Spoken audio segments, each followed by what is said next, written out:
Kelly, I'm so glad you're with us here in Phoenix. Yes, thank you for having me. Our next star friend and new sponsor. We're Yay. so excited. Yeah, I'm so excited to have you as a sponsor for the podcast, but I'm now really excited to have you work with Quality. I was literally just like, I need to have Did you her. hire them? No, I just told her now? yeah. Yeah. I'm like, hey, I need you to do these. I think you'll really like it because they do all the work for you. Yes. Okay, so can you tell us about Work With Your Handz? Okay. Quick synopsis. Okay. We will find you all the people you need. We do all the vetting. We post the jobs. We're trying to take all of that off your hands. So the typical company that we speak with is they don't have a recruiter. They don't have anyone dedicated to doing this. So it kind of is a hodgepodge. Usually sometimes it's the owner. Sometimes it's someone else is kind of brought into the mix. But it's so time consuming to do it the right way, especially in today's really competitive market, that we're taking it off your hands. So we're doing everything. We're just sending you candidates. They're already pre-vetted.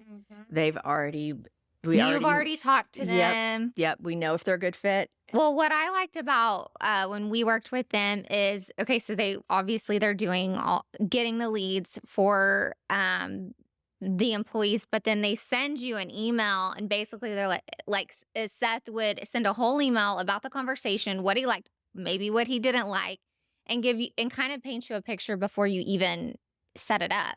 I mean, it really is like having someone on your team do this for you because part of the setup was getting to know us and what we wanted. Yes. So we have an onboarding call, a new client questionnaire. We're going through all the ins and outs of your business, how the process is going to be set up, but really digging into your culture. So who's going to be a good culture fit? What are your core values? If you need someone who's, if you don't want to talk to anyone who thinks they know it all, you want someone who's humble, if that's really important to you, then we're trying to discern that through the interview. I think we've learned that, and in our company for sure, is we've got to get better at being proactive with hiring and not reactive.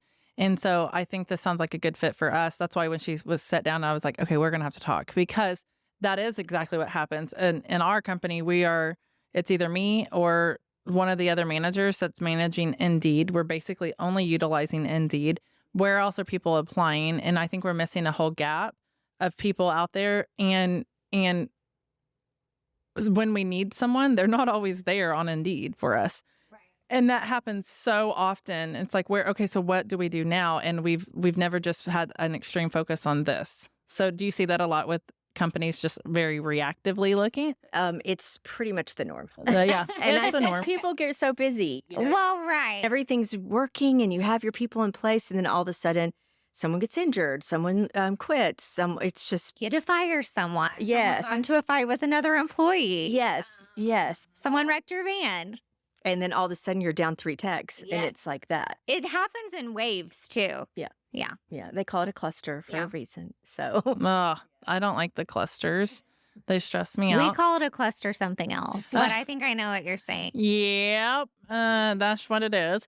So you do all the postings, you vet them, you just say, hey, Cassie, you've got an interview for this person, or can someone do an interview for this person? And then we move on from there. Exactly. Okay. And so to me, I think immediately, is this like a temp agency? I know it's not, but how does it differ? As in, when we hire, we're directly hiring. They are working for you. And then we're just, and we don't need to go into like how your pay structure and all that works, but my assumption then is that you are just charging based off of the hires. Exactly. Okay. We have a couple different structures. So we have a subscription-based model, but if you don't want to do that, your needs aren't there, then we can have a different package as well. So we try and hit whatever the needs are of the company. Mm-hmm. If they just need one, if they just need an ops manager, they just need a marketing manager, or they just need one plumber.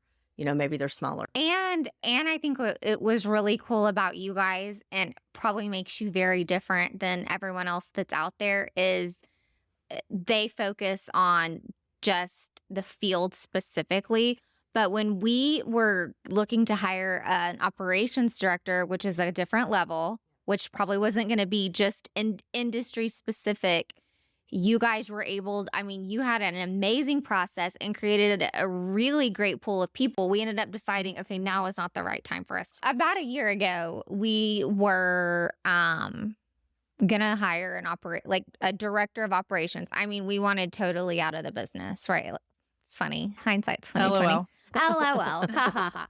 But we really wanted, so this would have been a different recruiting position, because what I was saying is, we all get bombarded with people. Oh, I can get you plumbers and HVAC technicians. And I'm like, this is not what we need. We need A business person. like corporate experience, all these things. And so you guys did such an amazing time finding a pool of people that I remember when I would schedule interviews with them after we had kind of like talked through it. Brent and I would get on there and talk to them. We'd get off and be like, why would these people want to work with us? Because they were just amazing. I mean, they had these amazing resumes. Mm-hmm. All of this experience had led, hundreds of field staff in different industries. And it was for the purpose of this conversation, it would have been like a private recruiter almost had set these people up for us. But if you wouldn't have utilized Work With Your Handz, you would have never interviewed that person, because you would have been intimidated to even talk to them about what you needed them for. Because when we were talking with them, I think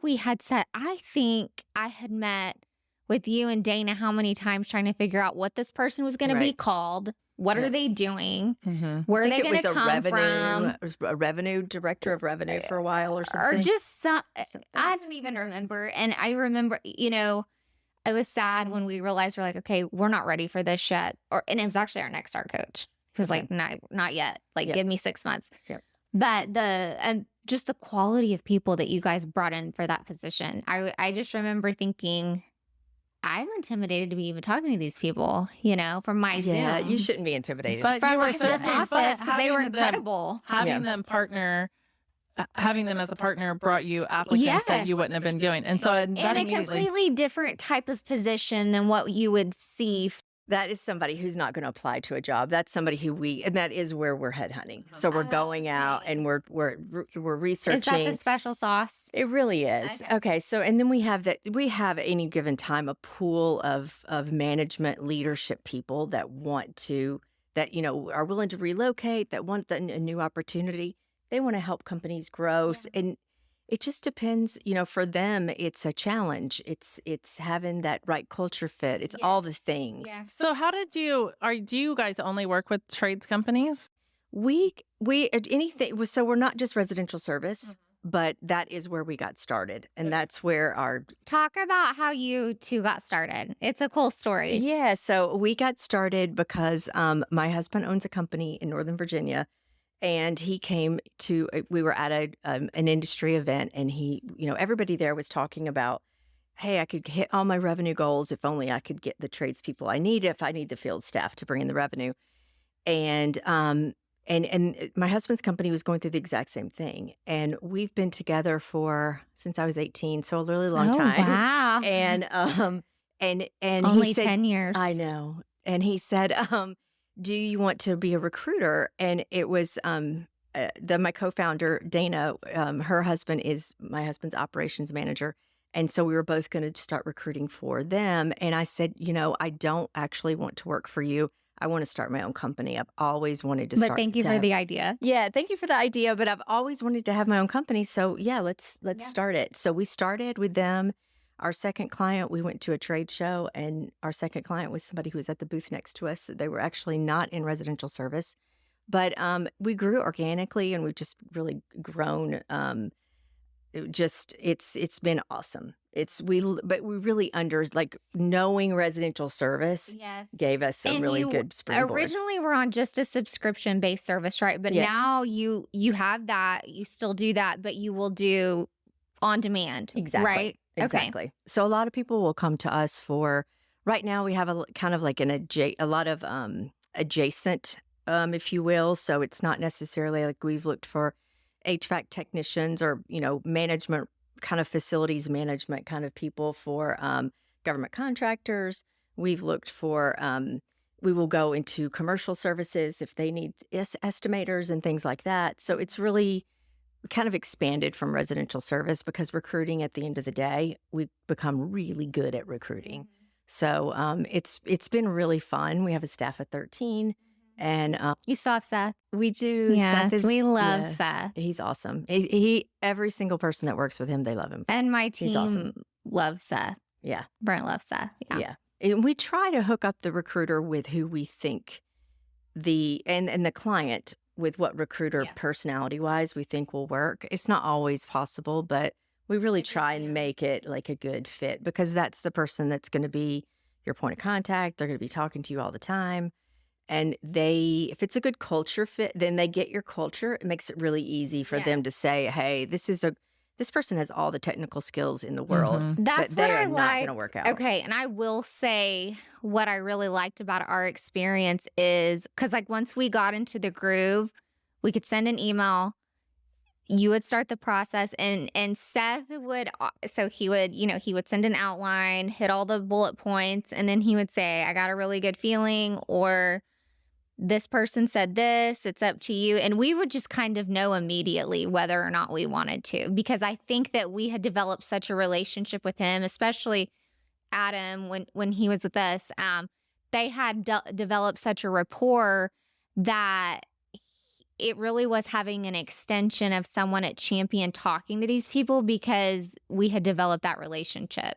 And that's what we want it to be, is an extension of the client. So we Yeah. know you guys so well Right. that we're not sending over somebody that we think you won't hire Yeah. because it's a waste of everyone's time. Yeah. And I think what's interesting about this is like, and different from like, say, if you and your local market are working with like a temp agency or something to find you candidates, I think what's different here is you guys are really only working with people that work with their hands, and like you're working with people that you're not filling a job for a clerical position and a plumbing position at the same time, and you're working with people that what we need. Where I've previously looked at maybe hiring a temp agency that they could direct hire for us.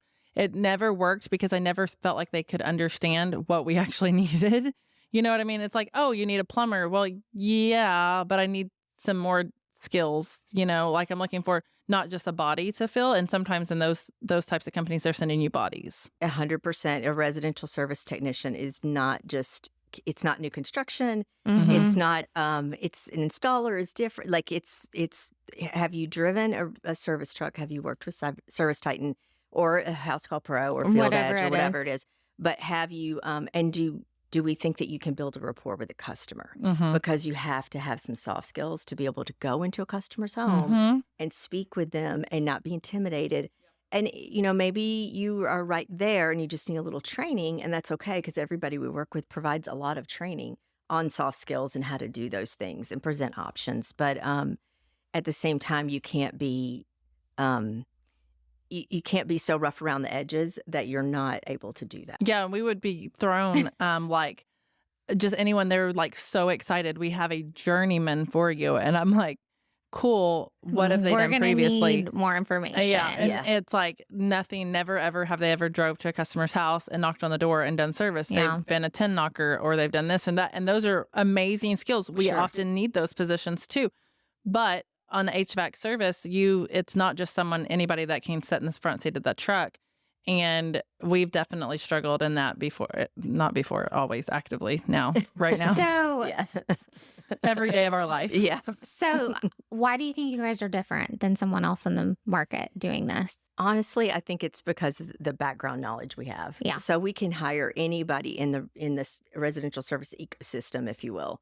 So we can hire a bookkeeper or a call center manager or someone in marketing because we know what the person's going to be doing in the job. And so we can So you know the explain it. questions to ask. We know the questions to ask. We know what to tell the candidate to expect. We know Mhm. how to write a job description You to understand the reflect that. context of the position. And how they all interact. And that's what I mean by like where in other services they would hire a bookkeeper and do those clerical things too. We need that help with that too, but they got to understand what the trade industry is. And so many people just think, oh, it's not any different from this. Oh, Lord, it is. I Yeah. promise. Or we get lumped into just construction, and that is such a broad range. Like Mhm. somebody building homes, their AR, their accounts payable, how they manage revenue is going to be very different than plumbing, residential service plumbing. So you get lumped into these categories where you guys have really been able to be so specific about how you hire and why. Yeah, and it's given us just Did you ever help your husband? do recruiting. Yeah. He's a client. Okay. He's a client. Do you? Is that fun at That's home? so funny. Yeah. He's a client. I would like to have that as my because He's that's a a client. different perspective because we work with our husbands Yeah. as owners, and so now he's a client. Well, he doesn't want to be the direct line of communication. Sure. So he has his managers that we work with. He has an HR director that we work with. Yeah. So we have kind of a separation. So Is he an HVAC? he does HVAC, plumbing, and electrical. Okay. So And I know that I've asked you and I forgot. yeah, no, it's fine. No, that generally doesn't like we don't talk about it a lot at home, which is fine. I think it's Right, healthy right. for us. Yeah. But yeah, he's definitely one of our largest clients. So I love it. We don't know anything about not talking about things at home because we I just do it all. We've yeah, talked We about have it, our fight about it, moments. and hug about it. And we still talk about the Yeah. industry a lot. Yeah. Well, but again, I'm like so intrigued because and even almost fascinated because again, there's so many people that like infiltrate our space, our trade that are just like, pick me. I know everything about this for you. And then you get in front of them and they're like, well, I actually do recruiting for medical doctors' offices too. And I do this and this and this. And it's like, ma'am, this is not the same. And it's just not, And so then I back up and I'm like, I'll just do it myself. And I'm not doing a very good job at it because like I said earlier, I'm just reactively. Well, and it's like it tends to take a back seat. And I know it's the same way for you. You get full and then it's like, and one leaves, then you have 3 leave. So then you're reacting. You don't keep that pipeline warm where you should really be keeping it warm and like checking in because that's another job. I went to a conference once where the guy said they do open interviews every Wednesday. And so every Wednesday they open interview and they interview from 5 to 6, everyone, and they interview everyone in a group, which I didn't love that. But I just did that. did you? A Yeah. group interview? Yeah. How did it go? It actually went really well. Okay. But then does it But I come don't like want you to do it again. I would want someone on my team to do it, but because at 5 or 6, that is not the time of the day I need to be Yeah. talking to anyone about anything that matters, Yeah. unless it's my kids, to be perfectly honest. But that's the golden hour when people show up. You order some pizzas, people will show up. You can get them in like in 5 minutes. We did mini interviews and I had written out like 3 questions and it's really just to catch the BSers and whatever. And I mean, out of probably 20, we got about 5 people we would have made a job offer to. Are they going to, do they stick? No. I mean, it's just another phase in a process. And it still ends up being ultimately the same issues where like you hire them, then all of a sudden they can't take the job anymore.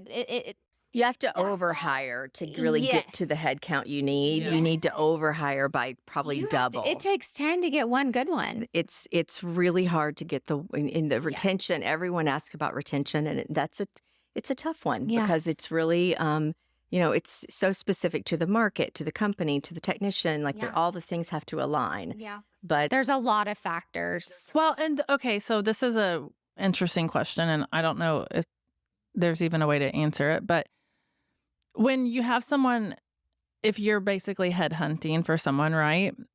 Do you often find that once that person's been headhunted for one company, they kind of get that ego of, I'm a big deal. And then they're constantly looking Interesting. for the next thing. Because I worry about that sometimes of like, do you understand? I want you to be a big deal, but I need you to stay here. You know what I mean? Like, and we're going to value you. And again, but you know what I mean? That's like once I get headheaded once. Yeah, I would say that we do. I know what you mean, and we do talk to technicians or anybody across the board. I mean, from apprentice to C-suite. Seriously, there are a lot of big egos out there. But I would say that we headhunt for last month of our hires. 80% of them were headhunted. So we had 20% that applied to the job. But it's just the nature of the business now. And it's becoming, that's what we're seeing for this year. The trend is Well, people. because think of how private equity has played a role in that. Yeah. Well, and people just aren't applying to a job as much. Indeed, everyone goes on that Indeed database. They reach out to 1 million people. All those people are getting hit from, if you put your resume on Indeed, you're getting bombarded by companies. Mhm. So it's almost you're immune. Like I think they just shut it off. Desensitized Yeah, or if you Yeah. don't reach out right away, right away and make a job. You almost have to bring them in, offer them the job, and take them then off the market. take them off the market, then run your background check Yep, before they start and you're 100%. driving. 100%. Like you can't let them leave. Yes, Mhm. Yeah. 100%. That is, and it's crazy, but I think Indeed has changed its pricing so many times that it's just I love hate Indeed. I have Yeah. it's one of those that Yeah. you rely on it, but it's Mhm. not the sole Probably how we thing. feel about Google. Yeah. Yeah.